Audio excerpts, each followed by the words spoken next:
ሰላም ጤና ይስጥልን እንደምን ቆያችሁ ውድ ተከታታዮቻችን ይህ ንጋት ዩቲዩብ ቻናላችን ነው። የሰዓቱን ዋና መረጃዎችን በማስቀደም እንጀምራለን። አዲሱ የድንበር ስምምነት ወደ ኢትዮጵያ 50 ኪሎ ሜትር ተፈቀደ። ዝግጅቱ ተጀመረ። የተባበሩት አረብ ኤምሬት ግዙፍ ተቋማት ኢትዮጵያ ሊገቡ ነው። የኢትዮጵያ አየር መንገድ የተቆናጠጠው ደረጃ የኤርፖርቱ አዲስ ደረጃም ይፋ ሆኗል። የኢትዮጵያው ባንክ ወደ ጅቡቲ በቋሚነት ዘግቷለው። ኤርትራ ከአስመራ የተሰማው አዲስ መግለጫ። መረጃዎቻችን በፍጥነት እንዲደርሳችሁ ቻናላችንን ሰብስክራይብ በማድረግ የደወል ምልክቷን ይጫኑ እያልን አሁን በዝርዝር ወደ ያዝናቸው መረጃዎች እናልፋለን። እስከ ዝግጅታችን ፍጻሜ ድረስም አብራችሁን ቆዩ። አዲስ የድንበር ስምምነት ወደ ኢትዮጵያ 50 ኪሎ ሜትር ተፈቀደ።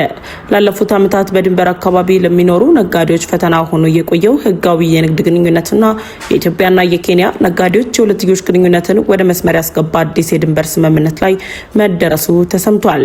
በኢትዮጵያና በኬንያ መንግስት መካከል ሲደረጉ የነበሩ ውይይቶች መነሻ በማድረግ በተወሰነው ውሳኔ መሰረትም ከድንበር ወደ ኢትዮጵያ 50 ኪሎ ሜትር ድረስ መግባት እንደሚቻል መፈቀዱ ነው የተገለጸው። በኢትዮጵያና በኬንያ መካከል ያለው ግንኙነት በተለይም የላፕሴት ፕሮጀክት ግንባታ ወደ ማጠቃለያ ምዕራፍ መድረስ የሁለትዮሽ የንግድ ትስስርን ያጠናከረ ሲሆን የድንበር አካባቢ ንግድ ጎን ለጎን ለማሳደግ የተወሰነው ውሳኔ ጠቀሜታው የጎላ መሆኑም እየተነገረ ይገኛል። ኢትዮጵያና ኬንያ ለዘመናት የዘለቀውና መደበኛ ያልሆነው የድንበር አካባቢ የንግድ ልውውጥ ህጋዊ መስመር ለማስያዝ አዲስ ታሪካዊ የሁለትዮሽ ስምምነት በመፈራረም ያጸደቁ ሲሆን የንግድና ቀጠናዊ ትስስር ሚኒስቴር ባወጣው አዲስ መመሪያ ቁጥር 1144 ህዝባር 2018 መሰረት በሁለቱ ሀገራት አዋሳኝ ድንበሮች ላይ የሚኖሩ አነስተኛ ነጋዴዎች በህጋዊ መንገድ እንዲንቀሳቀሱ ፍቃድ መስጠቱም ተሰምቷል። የንግድና ቀጠናዊ ትስስር ሚኒስቴር ይፋ ያደረገው አዲስ አሰራር በድንበር አካባቢ የሚስተዋለውን የኮንትሮባንድና የህገወጥ ንግድ እንቅስቃሴን በመግታት ይፋዊና ቁጥጥር የሚደረግበት የንግድ ስርዓት ለመዘርጋት ታስቦ መሆኑ በሁለቱም ሀገራት ድንበር አካባቢ ላይ ለሚገኙ ነጋዴዎች የተሻለ እድልን የሚያመጣ ያደርገዋል ተብሏል። በኢትዮጵያና በኬንያ መካከል የተደረሰው ስምምነት ዋነኛ ሀሳብ የንግድ ቀጠናውን የሚሸፍነው የርቀት ወሰን ሲሆን ከድንበር መሻገሪያ በሮች ተነስቶ ወደ ኢትዮጵያ ግዛት 50 ኪሎ ሜትር እንዲሁም ወደ ኬንያ ግዛት 100 ኪሎ ሜትር ድረስ ያለውን ስፋት የሚያጠቃልል ነው ተብሏል። አዲሱ አሰራር የፈቀደው የ50ና የ100 ኪሎ ሜትር ክልል ውስጥ የሚኖሩ ነዋሪዎች የድንበር ንግድ ፍቃድ በማውጣትና በይፋዊ የጉምሩክ ኬላዎች በማለፍ በነጻነት መንቀሳቀስ እንዲችሉ የሚያስችል ሲሆን ይህ ውሳኔ ከዋና ዋና ገበያዎች ርቀው ለሚገኙ የድንበር ማህበረሰቦች አቅርቦት ሰንሰለትን ለማሳለጥ ትልቅ እድልን ይፈጥራል ተብሎም ይጠበቃል። በዚህ አዲስ የድንበር ስምምነት ማዕቀፍ ውስጥ አነስተኛ ነጋዴዎች በወር እስከ 1000 የአሜሪካን ዶላር ወይም ተመጣጣኝ የኢትዮጵያ ብር ወይም ደግሞ የኬንያ ሽሊንግ ዋጋ ያላቸው ምርቶች እንዲያጓጉዙ ፍቃድም ተሰጥቷል። በስምምነቱ መሰረትም በኢትዮጵያ በኩል እስከ 50 ኪሎ ሜትር ርቀት ድረስ እንዲገቡ የተፈቀደላቸውና በህጋዊ መንገድ ሊሸጡ የሚችሉ 58 አይነት የተመረጡ ምርቶች መካከል ከብት፣ ግመልና በግን የመሳሰሉ የቁም እንስሳት እንዲሁም አሳ፣ ወተት፣ አትክልትና ፍራፍሬ፣ አልባሳትና የቤት ውስጥ ቁሳቁሶችን የሚያጠቃልል ሲሆን ነጋዴዎች የተፈቀደውን ወራዊ የገንዘብ ገደብ ሳይሻገሩ በወር ውስጥ እስከ 4 ጊዜ የመመላለስ መብት ኖሯቸው የሚፈጸም ሲሆን ግብይቱ በሙሉ በጉምሩክ ኮሚሽን ቁጥጥር ስር የሚውል እንደሆነም መመሪያው ይፋ አድርጓል። ዝግጅቱ ተጀመረ። የተባበሩት አረብ ኤምሬት ግዙፍ ተቋማት ኢትዮጵያ ሊገቡ ነው። በኢትዮጵያና በተባበሩት አረብ ኤምሬት መካከል እያደገ የመጣው ሁሉን አቀፍ ግንኙነት ተከትሎ የተባበሩት አረብ ኤምሬት በኢትዮጵያ ኢኮኖሚ ላይ አዲስ ምዕራፍ የሚከፍቱ ዓለም አቀፍ ደረጃቸውን የጠበቁ ተቋማት ኢትዮጵያ ሊገቡ መሆኑ ተሰምቷል። በኢትዮጵያና በተባበሩት አረብ ኤምሬት መካከል ያለውን የሁለትዮሽ ግንኙነት ማጠናከር ተከትሎ ተቋማት ወደ ኢትዮጵያ እንዲገቡ ምክንያት እንደሆነ የሚነገርለት የፖሊሲና የማክሮ ኢኮኖሚ ማሻሻያ የኢትዮጵያን የባንኪንግ ስርዓት ላይ አዲስ ለውጥ የሚያመጣ መሆኑ ነው የተሰማው። በአቡዳቢ የሚገኘው የኢትዮጵያ ኤምባሲ ይፋ ባደረገው መረጃ መሰረትም የዱባይ የንግድ ምክር ቤት አባል የሆኑ ኩባንያዎች ወደ ኢትዮጵያ የፋይናንስና የባንክ ዘርፍ ለመግባት ዝግጅት መጀመራቸውን ገልጿል። በተባበሩት አረብ ኤምሬቶች የኢትዮጵያ አምባሳደር ጀማል በከር ከዱባይ ንግድ ምክር ቤት ፕሬዝዳንትና ዋና ስራ አስፈጻሚ መሐመድ አሊ ራሺድ ሉታህ ጋር በተደረገው ውይይት ኤምባሲው ባወጣው መረጃ መሰረትም የዱባይ የንግድ ምክር ቤት አባል የሆኑ ኩባንያዎች ወደ ኢትዮጵያ መግባት የባንክ ዘርፍ ለውጭ ባንኮች ክፍት በማድረግ በሀገሪቱ የፋይናንስ ታሪክ ውስጥ ትልቅ የፖሊሲ ለውጥ ማምጣቱን ተከትሎ ሲሆን በተጨማሪም የማክሮ ኢኮኖሚ ማሻሻያው መነሻ በማድረግም በቅርብ የተደረገው የገንዘብ ምንዛሪ ተመን ማሻሻያና የኢኮኖሚ ማረጋጊያ ፖሊሲዎች የውጭ ኩባንያዎች ትርፋቸውን በቀላሉ ወደ ውጭ ለማውጣት ዋስትና የሚሰጥ በመሆኑ የሌሎች ሀገራት ዓለም አቀፍ ባንኮች በዘርፉ ላይ እንዲሳተፉ መነሻ ሊሆን የሚችል ተስፋ ነው ተብሏል። ወደ ኢትዮጵያ የሚገቡት ኩባንያዎቹ ኤምሬት ኤንቢ ወይም ደግሞ ማሽሪክ ባንክ ወደ ኢትዮጵያ መግባት በሀገሪቱ ያለውን የውጭ ምንዛሬ እጥረት ለመቅረፍና ከፍተኛ የካፒታል ፍሰት ለማምጣት የሚያስችል እድል የሚሰጥ ሲሆን በዓለም አቀፍ ደረጃ በኢስላሚክ ፋይናንስ ቀዳሚ በመሆን ወደ ኢትዮጵያ መግባታቸው በሀገሪቱ አሁን ላይ እያደገ የመጣውን ከወለድ ነጻ የባንክ አገልግሎት ዘርፍ በቴክኖሎጂና በካፒታል ለማሳደግ የሚያስችል እድል የሚሰጥ መሆኑ የኢኮኖሚ ባለሙያዎችም ይገልጻሉ።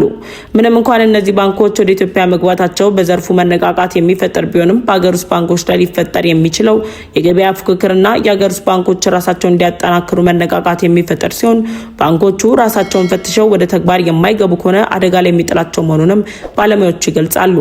በኢትዮጵያና በተባበሩት አረብ ኤምሬት መካከል የተደረሰው ስምምነት በቀጣይ ከባንኮቹ በተጨማሪ ሌሎች የዱባይ ኩባንያዎች በግብርና፣ በታዳሽ ኃይልና በቴክኖሎጂ ላይ በልበ ሙሉነት እንዲሰማሩ የሚያስችል መተማመን የሚፈጥር መሆኑም ተሰምቷል። የኢትዮጵያ አየር መንገድ የተቆናጠጠው ደረጃ የኤርፖርቱ አዲስ ደረጃ። የኢትዮጵያ አየር መንገድ የአገልግሎት አድማሱን በማሳደግ በዓለም አቀፍ ደረጃ ያለውን ተወዳዳሪነት በጨመረበት በዚህ ወቅት ላይ የቦሌው ዓለም አቀፍ አውሮፕላን ማረፊያ አዲስ ደረጃን መቆናጠጡ ተሰምቷል።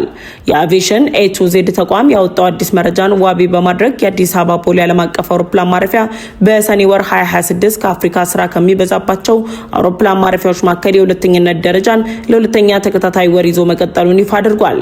ደረጃውን የግብፁ ካይሮ ዓለም አቀፍ አውሮፕላን ማረፊያ የአፍሪካ ቀዳሚነቱን የያዘ ሲሆን ከግብፁ አውሮፕላን ማረፊያ በመቀጠል ሁለተኛነትን የተቆናጠጠው የኢትዮጵያ አየር መንገድ የጀመረው የኔትወርክ ማስፋፊያ ስራና ካለፈው ዓመት ተመሳሳይ ወቅት ጋር ሲነጻጸር የ8.9 በመቶ ዓመታዊ የክንፍ ወንበር አቅም እድገትን ያስመዘገበ ሲሆን በቀጣይም ቢሾፍቱ አየር ማረፊያ ላይ የተጀመረው ስራ ሲጠናቀቅ ኢትዮጵያ የቀዳሚነት ደረጃዋን ልትቆናጠጥ እንደምትችል የሚያሳይ መሆኑም ተሰምቷል።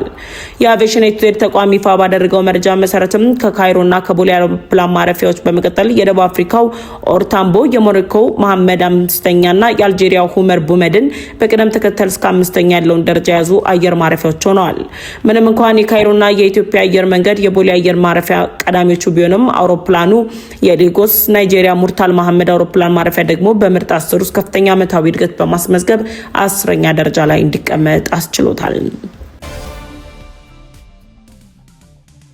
የኢትዮጵያው ባንክ ወደ ጅቡቲ። የግብጽ መንግስት ኢትዮጵያ ላይ የተለያዩ ጫናዎችን ለመፍጠር በሚያደርገው ጥረት የግብጽ መንግስት በምስራቅ አፍሪካ የመጀመሪያውን ባንክ በጅቡቲ ከከፈተ ከጥቂት ጊዜ በኋላ ኢትዮጵያ በጅቡቲ የመጀመሪያውን ባንክ ልትከፍት መሆኑ ተሰምቷል። በኢትዮጵያ የባንኪንግ ስርዓት ላይ ለረጅም ዓመታት በትጋትና በስኬት የቆየው የአዋሽ ባንክን በጅቡቲ ቅርንጫፍ ለመክፈት ዝግጅት መጀመሩን የሚያሳይ መረጃም አዲስ ፎርቹን አጋርቷል። አዋሽ ባንክ በጅቡቲ ቅርንጫፍ ለመክፈት ለኢትዮጵያ ብሔራዊ ባንክ መደበኛ ጥያቄ ማቅረቡን ተከትሎ ባንኩ የግብጽ ባንክ በጅቡቲ ተጽዕኖ ለመፍጠር ከሚያደርገው ጥረት ጎን ለጎን በመሄድ ቀጠናዊ ተጽዕኖን ለማስፋት የጀመረው ትልቅ ስትራቴጂ ሆኗል። የኢትዮጵያን የባንኪንግ ድንበር ተሻጋሪ አሰራርን ለመፍቀድ የሚያስችል ማሻሻሎች መፈጠራቸውን ተከትሎም አዋሽ ባንክ ይህንን እድል ቀድሞ ለመጠቀምና ወደ ውጭ ገበያ ለመውጣት የመጀመሪያው የግል ባንክ ለመሆን እንቅስቃሴ ጀምሯል።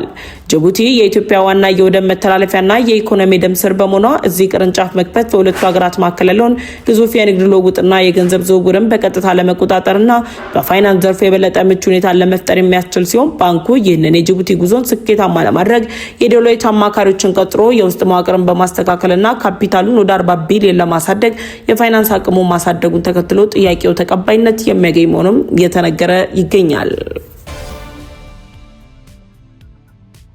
በመጨረሻም በቋሚነት ዘግቻለሁ። ኤርትራ ከአስመራ የተሰማው አዲስ መግለጫ። ኤርትራ የተባበሩት መንግስታት ድርጅትን ጨምሮ በዓለም አቀፍ ተቋማት እየደረሰባት ያለውን ወቀሳ በአስቸኳይ ስብሰባዎች እንድትጠመድ ማድረጉ ተሰምቷል። የኤርትራ የውጭ ጉዳይ ሚኒስትር ኦስማን ሳል በተባበሩት መንግስታት ድርጅትና በሀያላኑ ሀገራት የኤርትራን ሰብአዊ መብቶች አያያዝ ዙሪያ በጀመሩት የተቃውሞ እንቅስቃሴ ምክንያት ለዲፕሎማቲክ ማህበረሰቡ ባደረጉት ንግግር ለ14 ዓመታት የዘለቀውና በኤርትራ ላይ የተጣለው የተባበሩት መንግስታት ድርጅት ልዩ መልእክተኛ የሀገር ተኮር ውሳኔና ስልጣንን ሙሉ በሙሉ ፍሬ አልባ ፖለቲካ ጨዋታና ለሀገር እድገት እንቅፋት የሆነ አሰራር ነው በማለትም ተችተዋል።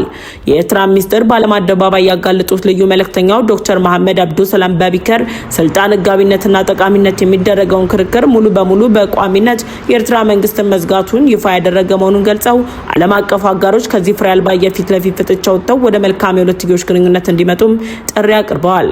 ሚኒስተሩ በመግለጫው ላይ ካሰሙት ተቃውሞ አስቀድሞ በመድረኩ ላይ የተሳተፉት አምባሳደር ሶፊያ ተክለማርያም ተቃውሟቸውን ማሰማታቸው የሚታወስ ቢሆንም ኤርትራ እየተጠናከረ የመጣውን ክስ ለመከላከል በሚኒስተሩ በኩል ያወጣቸው መግለጫ መነጋገሪያም ሆኗል። እንደ ሚኒስተሩ ገለጻ በተባበሩት መንግስታት ድርጅት የቀረበው የልዩ መልእክተኛው ስልጣን በዓለም አቀፍ ደረጃ በኤርትራ ላይ የተሳሳተ ገጽታ በመፍጠር የቱሪዝምና የውጭ ኢንቨስትመንት ፍሰትን የሚገድም መሆኑን የተገለጸው ሚኒስተሩ በመንግስታቱ ድርጅት ላይ ካሰሙት ቅሬታ በተጨማሪ የተመድ የሰብአዊ መብቶች ምክር ቤት በዚህ ጉዳይ ላይ ሲጠመድ የኢትዮጵያ ገዢ ፓርቲ ከፍተኛ አመራሮች በኤርትራ ሉዓላዊ የባህር ዳርቻ ላይ የሚያደርጉትን የጦር ኃይል ቅስቀሳና የጸጥታ ስጋቶችን ሆን ብሎ ችላ በማለት በኤርትራ ላይ የተከፈተ በአንድ ወገን ላይ ያዘነበለ ጥናት በማለት በኢትዮጵያ መንግስትና በመንግስታቱ ድርጅት ላይ ያላቸውን ተቃውሞ አሰምተዋል። ኤርትራ ከዓለም አቀፉ ማህበረሰብና ከሰብአዊ መብቶች ስርዓት ጋር ለመስራት ዝግጁ መሆኗን ገልጸው ሆኖም ግን በጋራ ለመስራት የሚያስችል ግንኙነት በሉዓላዊ በጋራ መከባበር በውስጥ ጉዳይ ጣልቃ ለመግባት መሪዎች ላይ የተመሰረተ መሆን እንዳለበትም አጽንኦት ሰጥተው አሳስበዋል። ለሰዓቱ ያዘጋጀንላቸው መረጃዎች ያስደመጥናችሁን ነበር። የንጋት ቲዩብ ቻናላችን ነው። ለንጋት ቲዩብ ቻናላችን አዲስ ከሆናችሁ የደወል ምልክቷን ተጭናችሁ ቻናላችንን ሰብስክራይብ በማድረግ ቤተሰብ እንድትሆኑ ጋበዝናችሁ። ቻናላችንን ሰብስክራይብ አድርጋችሁ ቤተሰብ ከሆናችሁ ላይክ እና ሼር በማድረግ ለወዳጅ ዘመዶቻችሁ እንድታጋሩ እንጠይቃችኋለን። በቀጣይ በሌሎች ዝግጅቶች እንመለሳለን። እስከዛው ቸር ቆዩን።